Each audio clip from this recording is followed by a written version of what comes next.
Como mover uma mensagem de correio eletrónico. Olá, bem-vindos a mais um vídeo tutorial da RataDCC. Neste tutorial vamos aprender como mover uma mensagem de correio eletrónico.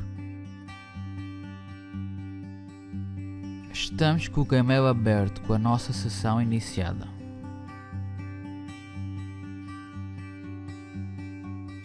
Clicamos em Selecione.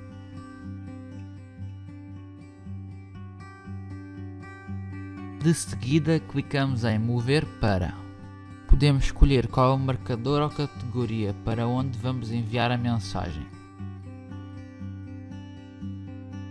Espero que tenham gostado. Se tiverem dúvidas, digam nos comentários. Para mais vídeos sobre o Gmail ou outros programas, vejam o nosso canal. Obrigado.